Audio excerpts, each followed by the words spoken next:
The new deal is worth $180 million with $141 guaranteed, giving him one of the top yearly salaries for any non-quarterback in the NFL. He's got 6 sacks. He ranks behind only Micah in quarterback pressures. The Lions, 5-2 behind the Packers for first place in the NFC North. Green Bay, though, has the shortest odds to win the division at -125, according to ESPN Bet Sportsbook. Packers did dominate the Lions in Week 1. The two do meet again in Week 13 in Detroit. Stephen A., I start with you. Are the Lions or the Packers the better team in the NFC North? Me personally, I'm going to sit up there and say for the moment you have to give it to the Green Bay Packers, because the last time we saw them going up against each other, Green Bay stomped them, and we get that, although that was Week 1, and we understand that. We're still waiting to see what's going to happen with Detroit on the defensive side of the ball when it really, really counts. I think that when we look at them, we think about their potency offensively. You know who Jared Goff is. You know who Amon-Ra St. Brown is. You know who Gibbs is. You've seen what he's done. You see how electrifying they can be. But then we saw them go to Kansas City and get neutralized, right? And we saw them having an ability to really, really neutralize KC. So you're wondering about them defensively, and that remains to be seen. You look at Jordan Love and what Green Bay's bringing to the table. You look at what Micah Parsons and Gary are brought to their defense. They can get at the quarterback. You've seen, Micah Parsons win basically a couple of games over the last couple of weeks because of his ability to get to the quarterback, and you're saying that could obviously be the difference. I got to wait to see it because I don't think the team that Green Bay saw in Week 1 is who they're going to see when they see them again. But until further notice, we got to give props where props is due to the right now #1 seed in the NFC. By the way, Austin Reeves, Wichita State, then Oklahoma. Good recall. I think Detroit's the best team in the NFC North. I think Detroit's the best team in the NFC. I think Detroit's the best team in the NFL. Whoa! Wow. Who can beat you more ways? Who can, from a football team perspective, beat you more ways? So can the Detroit Lions, if they have to, throw it all around the yard and beat you? It's one of the best pass games in the NFL. Quarterback playing as good as just about any quarterback in the NFL. What happens if they need to run the ball 40 times and beat you? Can they do that? No question about it. They got the best running back duo in ball, and I would make the case one of the best offensive lines in football. So offensively, whatever defense does to them, they can get it done. Week 1, that was like that crazy outlier. Everything's changed since then.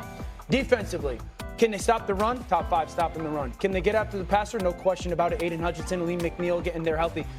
What secondary is better? What secondary is more talented playing man coverage? Maybe Denver? I mean, they got 4 or 5 cats that can lock down in man coverage when healthy.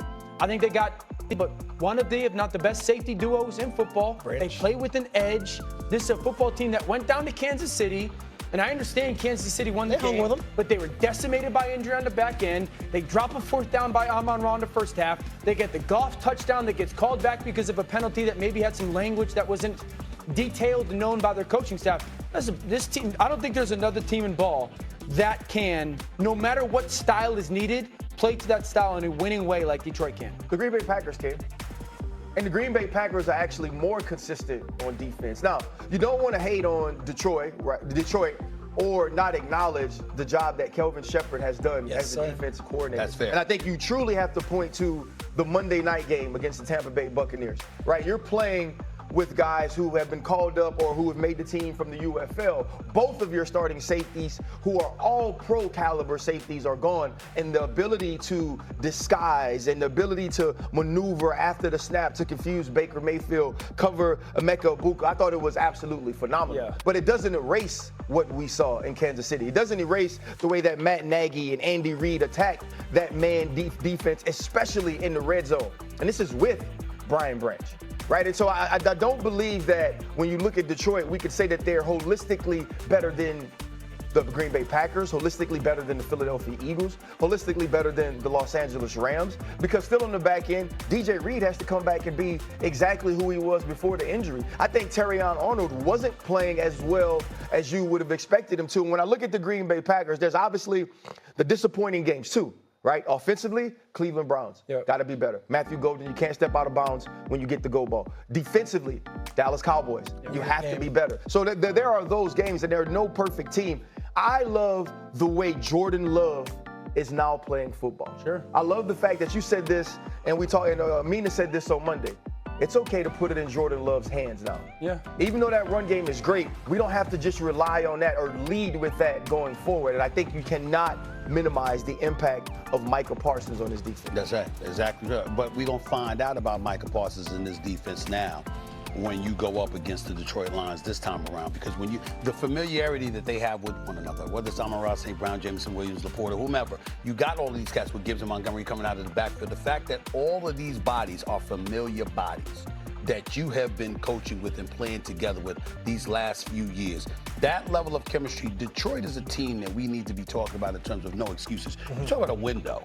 You understand? I'm looking at their talent, and obviously it extends beyond this year, but I'm just talking about knocking on the door. Considering the culture change that Dan Campbell has invoked, considering how good they've looked during the regular season over the last 2 years, considering how great they looked last year until the tail end of the season when they had that plethora of injuries on the defensive side of the ball. I'm just looking at them now, and I find myself saying, okay, just be healthy. Just be healthy so we don't have any excuses. Yeah. And we all know that with Jared Goff, even though the brother's a stud statistically, and we know he can play, we've also seen him in some big moments not do what we're looking for him to do. But I will say this, though, and this is for any college kid, there is no team in the NFL that I'd rather be drafted to than the Detroit Lions. Because? If you go to the Detroit Lions, one, you're going to be developed. Yeah. Amon-Ra St. Brown, J-Mo Williams, Aiden Hutchinson. Penei Sewell. Two, you're going to be paid. Yep. It is such, to me, it is such a compliment to not only Aiden Hutchinson, but Brad Holmes. He said, look, you're coming off an injury. Yeah. If you can show Big me deal. that you're the same person, I promise I won't make you wait. Yeah. I promise you'll get kept paid. his word. And he kept his word. It's like the Eagles. It's like the Eagles. Yes. You get drafted to this team, you will We'll not take care only of you. develop, win, but you'll get taken care of. That's an important thing in the locker room. That's under the radar, because the other day when the news hit about Aiden Hutchinson, you know what? We just said, okay, they signed to extension. That usually doesn't happen this time of year. No. Correct. That usually happens. That's a good point. That's a good point. I will say this, second half against Pittsburgh, I don't know if there's a better team that played a better half than the Packers. Agreed. Yeah, they're very good offensively football team. Very good. And defensively. Very good football Very team. scary. Good football. Somebody has his roots, though, in Detroit.